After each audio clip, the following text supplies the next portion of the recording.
네, 오늘은 요한일서 1장 8절부터 10절까지 말씀을 공부하겠습니다. 우리 한 목소리 한번 같이 한번 읽겠습니다. 시작. 만일 우리가 죄 없다 하면 스스로 속이고 또 진리가 우리 속에 있지 아니할 것이요, 만일 우리가 우리 죄를 자백하면 저는 미쁘시고 의로우사 우리 죄를 사하시며 모든 불의에서 우리를 깨끗게 하실 것이요, 만일 우리가 범죄하지 아니하였다 하면 하나님을 거짓말하는 자로 만드는 것이니 또한 그의 말씀이 우리 속에 있지 아니하니라. 아멘. 오늘 이 말씀을 공부하겠는데요. 네, 오늘 본문을 보면은 믿는 자라도 8절에서는 죄, 즉 죄의 본성이 있다고 말씀하고 있고 10절에는 죄를 지은 일이 있다고 말씀하고 있습니다. 그러면서 만약 이 사실을 부인하면 그는 진리의 말씀이 그 속에 있지 아니한 것이다, 스스로 거짓말한 것이다, 그렇게 말씀하고 있습니다. 그래서 실제로 우리의 삶을 돌아보아도 이 말씀이 진리인 것을 알 수 있습니다. 끊임없이 죄의 소욕이 올라오고 있고 어떤 경우는 선하게 행하려고 하는데도 불구하고 악을 행하는 경우가 허다하게 있습니다. 그렇다면 어떻게 우리가 이 죄에서 해방되고 지은 죄들에 대하여 깨끗함을 얻을 수 있으며 거룩한 하나님의 아들답게 살아갈 수가 있겠습니까?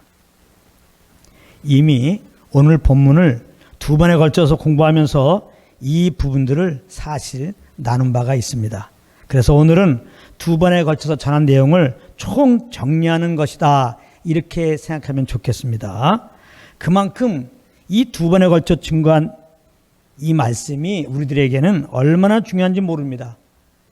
이 말씀 안에 거해야 구원의 확신을 분명히 가지게 되고 나아가서 구원받은 자답게 사는 데 있어서 아주 근본이 되는, 힘이 되는, 그러한 지침이 되는 말씀이 되겠습니다.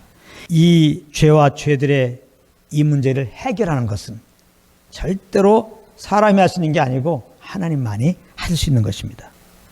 하나님은 바로 예수 그리스도를 통하여서 이 죄와 죄들의 문제를 해결해 주셨습니다. 먼저 죄들을 용서받는 것은 예수님의 보혈로 말미암는 것입니다. 에베소 1장 7절 말씀입니다.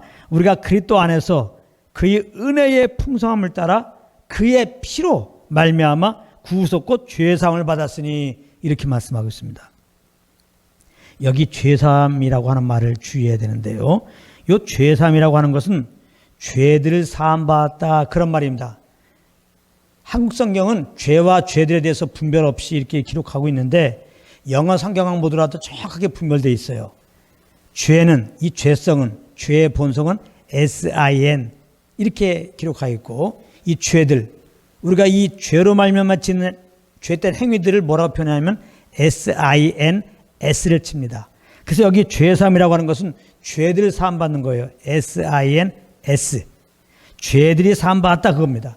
예수의 피로 우리가 사함받은 것은 죄들입니다. 우리가 죄범한 거에 대해서 사함받았다는 겁니다. 죄가 아닙니다.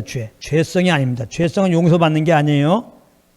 그러면 죄를 짓게 하는 근본 원인이 된 이 죄의 본성, 이 죄성은 어떻게 하나님께서 해결해 주셨는가? 그것은 죄덩어리 자체인 우리를 죄에 대하여 죽게 하신 것입니다. 로마서 6장 2절 말씀입니다. 죄에 대하여 죽은 우리가 어찌 그 가운데서 더 살려. 하나님만으로 예수 믿고 구원받은 자들은 죄에 대하여 죽은 자라는 거죠. 그렇기 때문에 죄에 거하여 사는 것이 어울리지 않는다는 거죠. 하나님은 그 아들을 십자가에 못 박으실 때 죄 자체인 우리 옛사람을 함께 못 박으심으로 우리를 죄에서 벗어나게 하신 것입니다. 로마서 6장 7절입니다. 이는 죽은 자가 죄에서 벗어나 의롭다 하심을 얻었음이니라.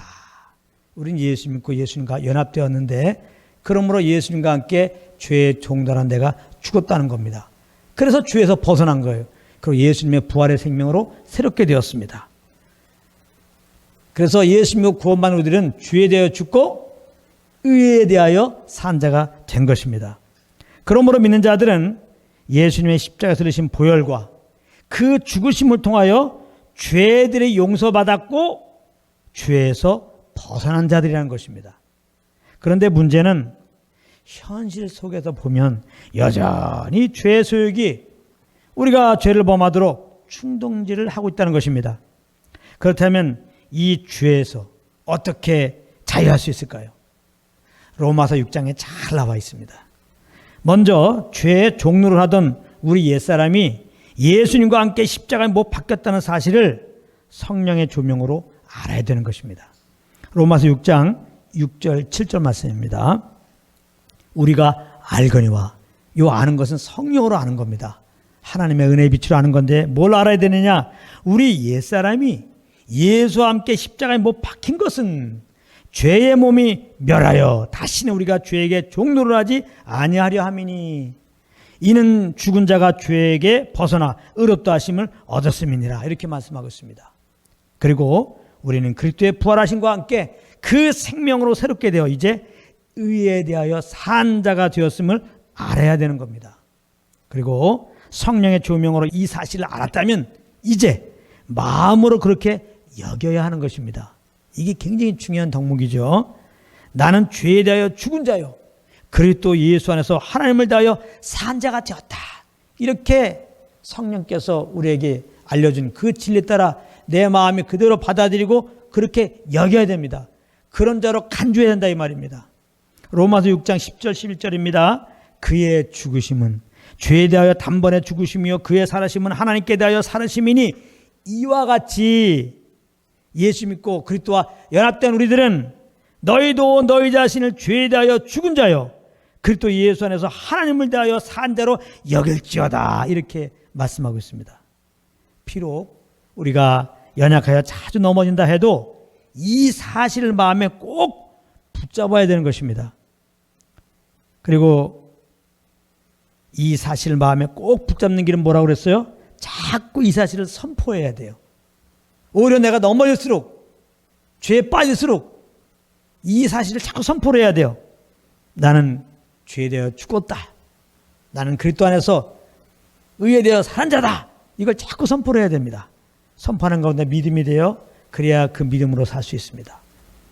그리고 이제 성령께서 인도하신 대로 우리 몸을 드리며 사는 것입니다.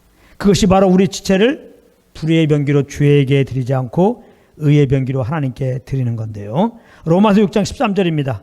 또한 너희 지체를 불의의 병기로 죄에게 드리지 말고 오직 너희 자신을 죽은 자 가운데서 다시 산 자같이 하나님께 드리며 너희 지체를 의의 병기로 하나님께 드리라. 이렇게 성령의 인도함을 따라 사는 것이 죄에 대하여 죽고 의에 대하여 산 자로서 유일하게 그렇게 살아갈 수 있는 길인 것입니다. 그런데 안타깝게도 현실을 보면은 성령의 인도함을 따르기보다는 내 육체의 소욕을 쫓아 살 때가 많이 있습니다. 이렇게 육체의 소욕을 따라 사는 것, 즉 성령의 인도함 받지 않고 사는 걸 보고 죄라고 하는 겁니다. 로마서 14장 23절입니다. 믿음으로 쫓아 하지 아니하는 모든 것이 죄니라. 믿음으로 하지 않는 게 죄예요. 그럼 믿음으로 하지 않는 게 뭐냐? 성령을 쫓아 하지 않는 걸 말하는 거예요. 선하게 해주시는 그 인도함을 따지 않는 것이 죄라고 하는 겁니다. 그러면 믿는 자들이 온전히 성령을 쫓지 못하잖아요. 즉 죄를 범하잖아요. 그러면 이 지은 죄에 대해서 어떻게 해야 되겠습니까? 그 대책이 오늘 본문 9절 말씀입니다. 제가 읽겠습니다. 만일 우리가 우리 죄를 자백하면 저는 미쁘시고 의로우사 우리를 사하시며 모든 불의에서 우리를 깨끗게 하실 것이요. 이렇게 말씀하고 있습니다. 우리가 연약하여 죄를 지을 때 그 죄를 하나님께 자백하라는 것입니다. 자, 그런데 여기서 정말 중요한 게 있어요.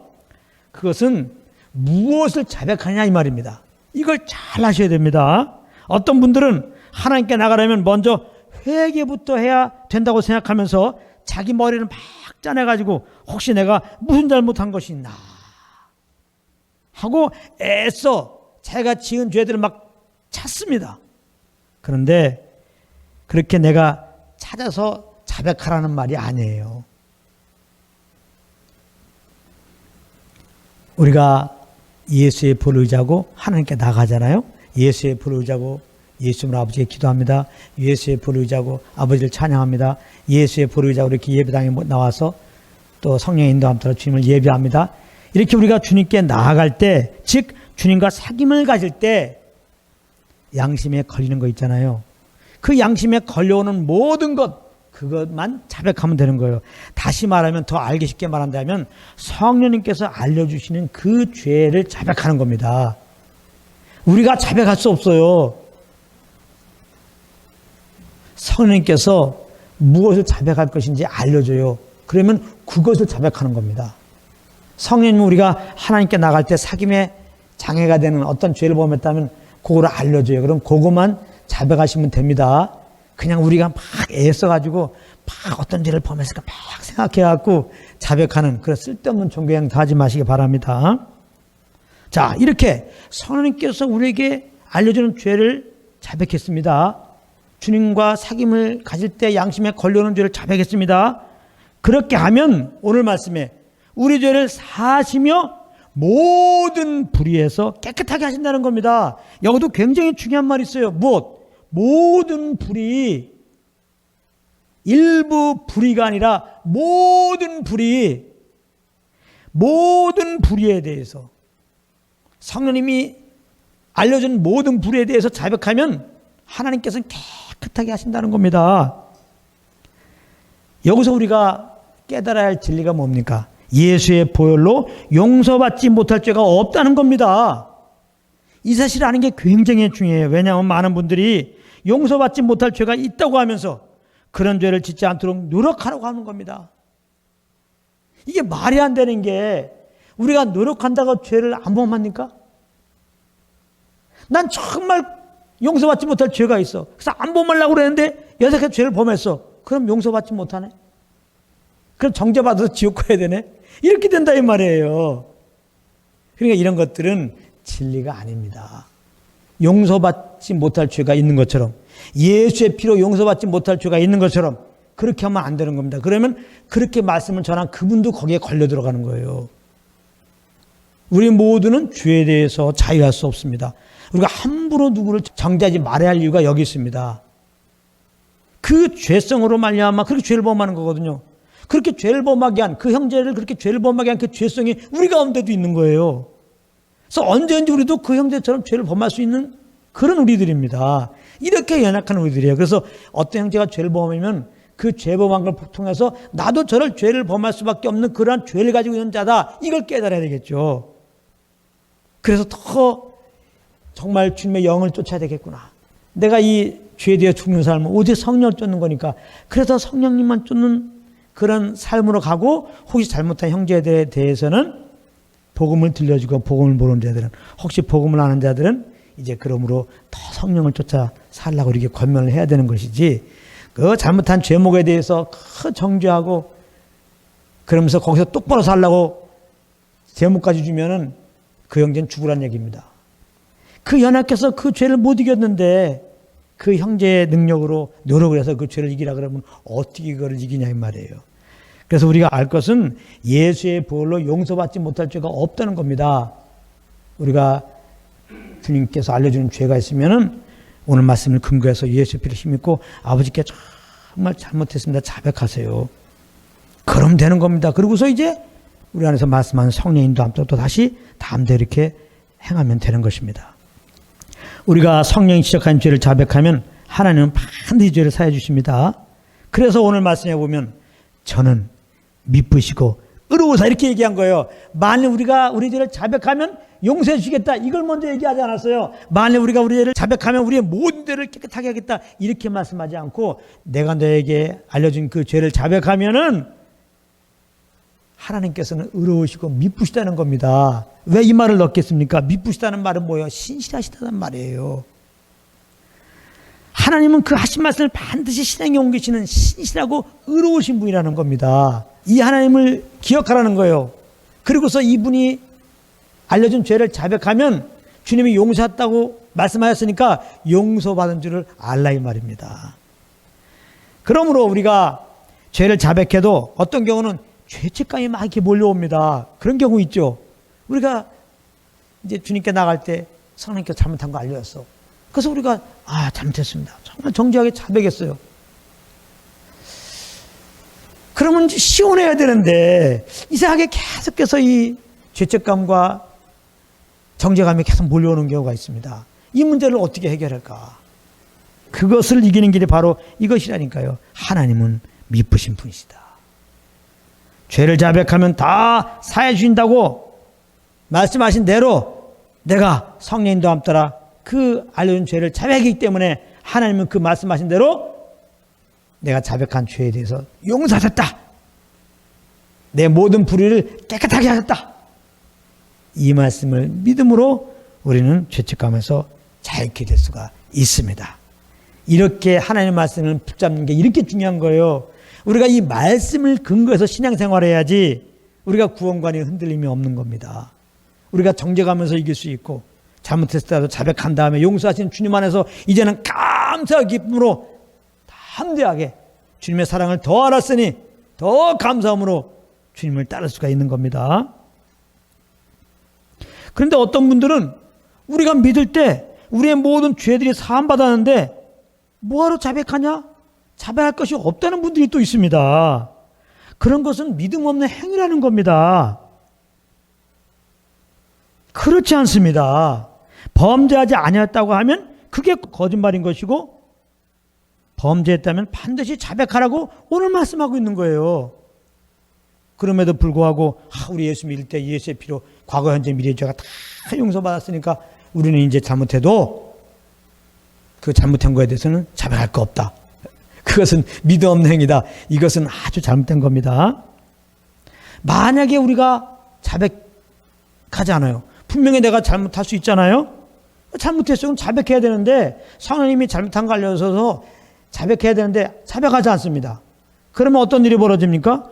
하나님과의 사귐이 막힙니다. 물론 하나님의 은혜로 인한 믿음으로 참 겁난 자라면 결코 우리들의 어떠한 잘못 때문에 구원이 취되고 지옥 가는 일은 없습니다. 이것도 또 잘 알아야 돼요. 우리가 회개하고 예수 믿으면 영원한 영생을 얻었잖아요. 이 영생은 아무도 빼앗을 수 없고 그랬습니다. 그리고 예수 믿고 구원받은 자들은 결코 심판에 이르지 않는다고 그랬어요. 불지옥에 보내는 심판에 이르지 않는다고 그랬다고. 오히려 예수 믿는 자들은 영원한 하나님의 자녀가 되어서 영원한 성령을 우리 속에 보냈다고 말씀하는 겁니다. 예수 믿고 구원받은 우리들 안에는 성령님이 오셨는데 영원히 거하세요. 이것이 영원히 우리가 구원받았다는 증거입니다. 영원히 계시기 때문에 우리가 성령을 금시키면 이분이 떠나가지 않고 우리 속에서 근심하는 거예요. 만약에 우리가 잘못하면 떠나가자. 난 지옥이나 가라 그냥. 난 너와 함께 할 수 없다. 그거 떠날 것 같으면 뭐하러 금시키지 말라 그런 말 했겠습니까? 영원히 우리와 교제 가운데 있으려 오신 거거든요. 그래서 우리는 이분과 교제하며 살아야 되는데 이분의 인도함을 따라 살아야 되는데 그렇게 살지 않을 때 근심하신다고. 너무나 성령님이 근심하세요. 우리 성령님을 근심시키면 안 돼요. 성령님이 근심한다는 것은 우리 영혼이 지금 눌림 가운데 있다는 겁니다. 어둠 가운데 있다는 거예요. 우리가 잘못했을 때 성령님이 알려주는 죄를 자백하지 않으면 하나님과 사귐이 막힙니다. 그래서 그 영혼이 빛 가운데 거하지 못하고 어둠 가운데 거할 수밖에 없는 겁니다. 하나님이 우리를 구원하신 궁극적인 이유가 뭐예요? 하나님과 사귐 속에서 우리가 빛 가운데 거하기를 원해서 우리를 구원하신 거거든요. 한마디로 그래서 성령이 지적에 대하여 자백하지 않으면 자기 육체의 속을 따라 살게 되는 것이죠. 그래서 그리스도 밖에 있을 때로 돌아가는 삶이 되는 겁니다. 자, 그런 자에 대해서 우리를 정말 사랑하시는 하나님 아버지의 마음은 어떠하겠습니까? 부모가 자녀를 바라보는 마음이죠. 정말 자녀가 잘 되길 원하는데 자녀가 자꾸 잘못된 길로 가. 그러면 자녀를 사랑하시는 그 부모의 마음은 어때요? 너무나 마음이 아파죠. 하나님 마음도 똑같습니다. 우리가 잘못했을 때 잘못했다고 해라 한데도 불구하고 계속 육체의 속을 따라 살아. 하나님 마음이 너무 아프죠. 너무 안타까우시죠. 그래서 절대로 하나님은 우리가 잘못된 길로 갈 때 우리를 포기하지 않습니다. 정말 사랑하는 부모가 자녀가 잘못할 때 절대 포기하잖아요. 그래서 어떻습니까? 계속 지적하잖아요. 잘못했다고 그래라. 잘못했다고 그래라. 올바른 길로 가라. 올바른 길로 가라. 그러잖아요. 그런 것처럼 우리 믿는 자들이 분명히 잘못했어요. 그래서 성령님이 알려주었는데도 불구하고 계속 잘못된 길로 가면 하나님은 포기하지 않고 계속해서 말씀하십니다. 우리 안에서 계속 말씀하세요. 성령의 음성으로 정말 잘못했다고 그래라. 잘못했다고 그래라. 다시 나와 함께 가자. 나와 함께 가자 말씀합니다. 양심으로 계속 지적합니다.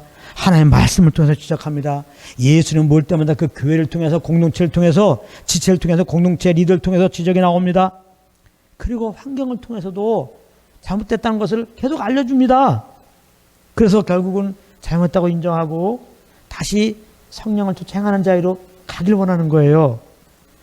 그런데 이렇게 정말 사랑하셔서 잘못된 길로 가지 않고 주님의 그 의의 길로 주님의 자녀답게 살기를 원하셔서 이렇게 말씀한데도 불구하고 계속해서 자백하지 않고 그릇 행하여 자기 정욕대로 살면 어떻게 될까요? 하나님 절대 포기하지 않습니다. 아시겠어요? 절대 포기하지 않고 그 다음에 꺼내는 카드는 뭡니까? 징계입니다. 이 말씀 경홀히 받지 마십시오. 물론 그렇다고 이 말씀 받고 낙심하지 마십시오. 정말 부모가 자녀를 사랑해서 잘못된 길로 갈 때 그렇게 하면 안 된다, 그렇게 하면 안 된다, 똑바로 살아야 된다, 똑바로 살아야 된다, 여러 격려를 통해서 이렇게 지적을 했는데 딴 길로 가면 어때요? 정말 내 자식이기 때문에, 정말 사랑하기 때문에, 정말 온전한 자녀가 돼야 되기 때문에 어떻게 한다고요? 징계를 한다고요. 그와 같이 하나님이 우리를 미워서가 아니라 우리에 대해서 기대를 저버려서 그런 것이 아니라 너무나 사랑해서 징계를 한다는 사실이에요. 그래서 고린도 전서 11장 30절에는 이런 말씀이 있습니다. 이러므로 너희 중에 약한 자와 병든 자가 많고 잠잠한 자도 적지 아니하니. 이거는 믿는 자들이 성령과 동행하지 않고 계속 어둠 가운데 거할 때 하나님이 징계하실 때 이런 징계를 준다는 거예요. 약하게 하신다는 거예요. 그러니까 우리가 체질적으로 약하고 또 음식도 제대로 못 먹어서 약하고 그런 약함이 있는가 하면 하나님의 징계로 몸이 약해지는 경우가 있다는 거예요. 또 병든 자가 많고 또 여러 가지 또 바이러스 걸리고 여러 가지 또 몸에 이상이 생겨서 또 넘어져 갖고 다쳐서 병이 생길 수 있지만은 하나님의 징계로 병이 올 수 있다는 거예요. 하나님의 징계로 온 병은 어떻게 고쳐야 되겠습니까? 이거는 병원 가도 안 돼요. 자백하면 돼요. 그냥 자백하면 돼. 자백하고 주님과 동행하면 되는 거예요. 마찬가지로 약한 것도 징계로 약해진 자는 자백하면 돼. 그러니까 너무 징계에 대해서 경홀히 여기지는 말지만 너무 또 이게 심각하게 생각하지 마십시오. 잠잠한 자 적지 않으니 그런데도 완전히 이거는 뭐 도대체 구제불능이야. 이렇게 여러 격려를 통해서 잘못했다고 얘기해라. 주님께 오기를 원했고 이렇게 약하기도 하시고 병들기도 하셨는데 계속 어둠 가운데 거해. 누가? 주님의 자녀가. 그러면 잠자는 자도 적지 아니야. 믿는 자들이 죽는 거는 잠자는 겁니다. 왜? 부활이 있기 때문에 다시 살아나니까. 하나님 데려가신다는 거예요. 우리를 이 땅에 놓으신 것은 예수님 비신 것처럼 주님이 어떠함이 되게 놓으신 거거든요. 세상에 빛들로 나타나게 하는 거거든요. 그것은 우리가 성령과 교통 속에서 그렇게 살면 그게 주님의 빛들로 살은 거예요. 근데 주님과의 사귐 속에서 잘못된 거 자백하라고 하는데 자백하지 않아. 그래서 성령을 쫓아고 내 정욕 따라 살아. 이건 어둠 가운데 거하는 거라고 그랬죠. 빛들로 나타나는 게 아니죠. 그러면 하나님 편에 볼 때는 우리를 이 땅에 남겨주신 그 이유에 적합하지 않죠. 빛들로 안 나타나니까. 그럴 때는 하나님이 도저히 안 되면 데려가십니다. 하나님 우리를 인격적으로 만드셨거든요. 우리가 인격적으로 정말 돌아올 수 있도록 여러 가지 타이르고 또 징계도 하시고 하는데도 안 돌아오시면 데려가신다니까요. 잠자한 자도 적지 아니하니. 그래서 이 말씀을 우리가 잘 기억하면 어떤 열매를 맺어요? 성령과 이렇게 교통을 가운데서 살아야 된다. 그러면 돼요. 성령과 교통 속에서 살다가 잘못된 거 있으면 생각나게 하세요. 그거 자백하면 돼요. 하나님은 토파 자백하는 심령을 너무나 기뻐하세요. 하나님이 원하시는 심령이 뭐예요? 토파 자백하는 심령이에요. 오늘 본문에서 말하잖아요. 우리에게는 죄성이 있단 말이에요. 이 죄성으로 말미암아 나는 선을 행하려고 해도 죄를 범할 수밖에 없는 게 우리들이에요. 하나님은 다 그렇게 알고 계세요. 그러니까 어떻게 보면 죄를 범하는 게 문제가 아니에요. 이렇게 죄를 범했을 때 그 죄를 지적하고, 그러니까 이제는 나를 쫓아 살아라. 너의 의로 살지 말고 육체의 총을 쫓아 살지 말고 내 말을 들어라. 이렇게 우리가 자백하고 내 안에서 말씀하는 성령 인도함 따라 그 소원함을 따라 살면 되는 거예요. 아까 말했죠. 우리가 너무나 어두운 가운데 가서 하나님이 할 수 없이 이렇게 큰 징계를 했어요. 징계를 할 때 거기서 막 정죄받고 막 낙심하고 그러면 안 돼요. 그 징계의 목적은 다른 것이 없어요. 거기서 자백하고 다시 우리 안에서 나를 이끄시는 그 주님과 동행하는 자리에 가면 되는 거예요. 할렐루야. 예? 그래서 정답은 뭐냐? 우리가 연약하여 죄가 있고 또 그래서 죄를 범할 수밖에 없어. 우리 육신이 몸을 입고 있는 한 이 죄가 있기 때문에, 죄성이 있기 때문에. 그렇지만은 이 죄에서 해방된 삶, 죄에 대해 죽은 삶, 이제 하나님의 아들답게 사는 삶, 그래요. 의 가운데 거하는 삶을 사는 게 뭐냐? 다른 것이 없어요. 죄에 대해서 이기고 정말 죄를 범치 않고 그래요. 하나님의 뜻대로 살게 하기 위해서 성령님이 오신 거예요. 그러니까 예수님을 구원받는 우리들이 할 것은 내 안에 성령과 다 교통 속에서 이분이 주시는 인도함을 따르는 겁니다. 제가 늘 말하지만 성령 인도함 받는 건 너무나 어려운 게 아니에요. 어떤 특정한 사람만이 인도함 받는 게 아니에요. 가장 기본적인 것은 너희 안에서 행하시는 이는 하나님이시니 자기의 기쁘신 뜻을 위하여 소원을 두고 행하신다 이 말이에요. 소원함을. 그러니까 내가 정말 죄에 대해서 해방되고 하나님의 아들답게 살기 원합니다. 그것은 오직 내 안에 계신 성령의 인도를 받는 겁니다. 성령님 쫓아 살기 원합니다. 성령님이 나의 인도자입니다. 이렇게 내 삶의 주권을 성령님께 딱 이렇게 맡겨드리고 내 안에 오는 소원함을 따라 살면 그게 성령의 인도함이에요. 구원받는 거 예수 믿으면 돼요. 너무 쉽죠? 성령 인도함 받는 거 너무 쉬워요. 이렇게 내 삶의 주권을 성령님께 맡기고 내 속에서 오는 그 소원함을 따라 살면 돼요. 그럼 어떤 분은 그게 육체의 소욕인지 내 육신 따라 하는 건지 성령의 소욕인지 어떻게 합니까? 어떻게 알가니요? 성령의 소원을 따르는데 이게 만약에 육체의 소욕을 따른다 그럼 성령님이 알려준다니까요? 그건 잘못된 거다. 그건 너 육체의 소욕이다. 알려줘요. 그러면 그렇습니까? 하고서 성령의 소욕을 따르면 돼요. 할렐루야. 그래서 우리가 이제는 다른 거 생각하지 마세요. 나는 예수 그리스도로 말미암아 구원받았다. 그리고 내 안에 성령님이 오셨다. 이제 예수님은 성령으로 나를 인도하신다. 해가지고 늘 성령과 교통 속에서 살면 되는 거예요. 잘못한 거 있으면 알려주면 자백하시고 또 성령을 쫓아 살면 되는 거예요. 그래서 오늘 말씀을 이제 요한일서 1장 8절부터 10절을 마감하면서 정말 우리는 연약해요. 연약한 육신이 있어요. 죄가 있고 참 원치 않지만 이렇게 죄를 범할 수가 있어요. 그래서 또 그런 죄 가운데 빠질 수 있어요. 그때 낙마하지 말고 더 그럴수록 성령님과 교통 속에서 혹시 이분이 알려준 죄가 있으면 자백하고 더 넘어질수록 연약함이 나타날수록 더 성령님만 의지하고 그렇게 쫓아가는 삶이 되는데 혼자는 그게 참 중심 지키기가 어려워요. 그래서 주의 몸된 교회를 허락했는데 교회란 것은 에클레시아라는 말인데 사전적인 용어로 말하면 이렇게 세상에서 불러내가지고 참 모인 무리들이거든요. 예수 믿는 자들의 무리가 교회지만은 엄밀하게 복음의 관점으로 교회를 말할 때는 거기서 끝나는 게 아니에요. 예수는 모일 때마다 함께 하시는 성령을 쫓아서 가는 무리가 교회입니다. 그래서 모일 때마다 성령을 쫓아서 그렇게 주님을 섬기는 무리들과 함께 할 때 마치 이 몸에 이 지체가 혼자 떨어져 나가면 죽지만 이 몸에 붙어 있으면 계속 그 지체로서 건강을 유지하고 그 사명을 잘 감당하듯이 우리가 성령을 쫓는 무리와 함께 할 때 우리는 이렇게 연약하여 죄가 있고 참 죄를 지을 수도 있지만은 이렇게 주의 몸된 교회와 함께 할 때 우리가 얼른 죄를 자백할 수 있고 다시 성령을 쫓음으로 말미암아 오히려 넘어짐을 통하여 하나님의 사랑을 더 알아서 더 감사로 예배드리는 자로 더 십자가만 자랑하고 더 예수의 벌만 자랑하고 이렇게 7번 찍어도 7번 용서하시는 그 풍성하신 하나님의 사랑을 그 십자가의 사랑을 자랑하는 그런 예배대로 우리가 성장할 수 있다는 겁니다. 꼭 그런 은혜가 여러분들 가운데 넘치기를 예수님으로 축복합니다.